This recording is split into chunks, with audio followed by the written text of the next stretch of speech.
Okay, this is class 2, video 3 of my English paper piecing introduction class. In this particular class, we'll be using just the glue stick to baste our hexagons. And we're going to do this in a way that makes the papers easy to take out afterwards. So the one thing that you'll want to do eventually, once your project's finished, is take out the papers. And because you have to take out the papers, you need to have an easy way of doing that that's not frustrating.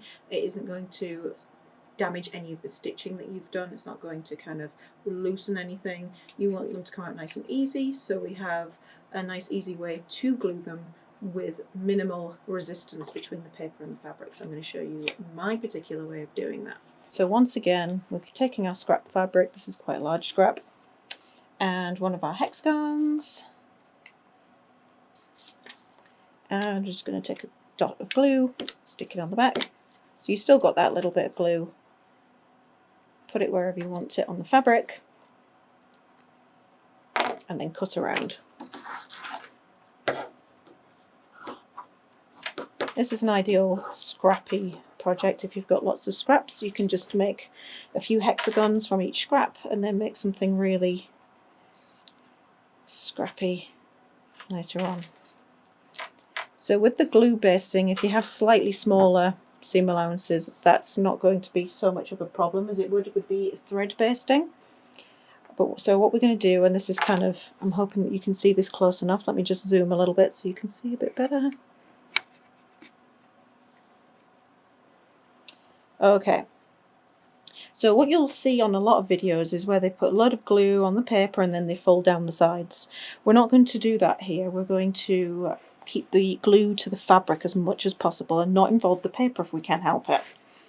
So whereas before on the previous video when we were thread basting we were working on the points, we are working with the sides this time. So what you're going to do is look at when you fold the fabric over where the contact points are, where the fabric meets fabric. And that's where we're going to put the glue. And so this can take a little bit of practice at first, but I found that if you look at the straight line of the paper, it's usually just slightly below that either side. So I'm going to put a little dot of glue either side and fold that down and press those points. And that should kind of hold it in place, but remember we haven't got any glue here, so it will kind of lift up a little bit until we've done a little bit more. So don't worry about that, that's just fine. Now we've got one folded down, we can have a look again when we fold that edge down where that fabric comes into contact. And so now it's just on this flap here, and still it's just below that line. If it was to continue all the way along, it'd be just below there. So we're going to fold, I'm hoping my hands aren't getting in the way there.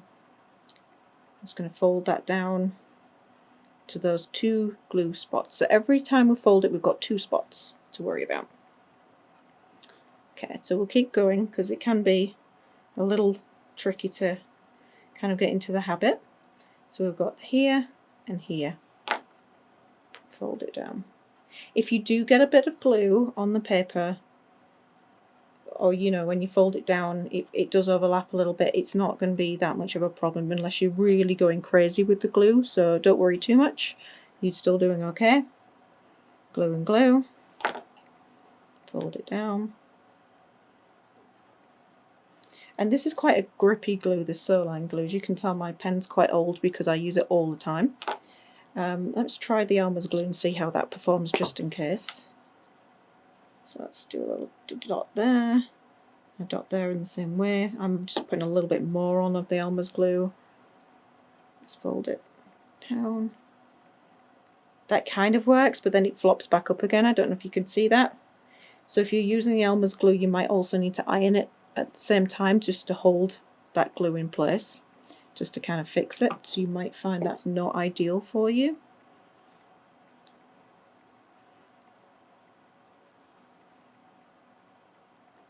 And then the last one, you just got to get glue kind of below the paper line on both sides, fold it down, and then you're done. So I am still going to press that with an iron because heat does help set glue, but as you can see it's pretty much good from the start, and that's actually a really quick way of doing it, and that's my favourite way of basting hexagons. Okay, so that was the end of class 2. which was the glue basting class. So that's the end of video 3. So far we have tried basting it through the paper with technique number 1. We had basting technique number 2, where we used thread and we just kept it on the back of the paper. Those were in video 2. And we also have this video's technique, which was glue basting, and so that's our third type there. So the next video, video 4, class 3, will be sewing them together and when you can remove the paper and all of that good stuff.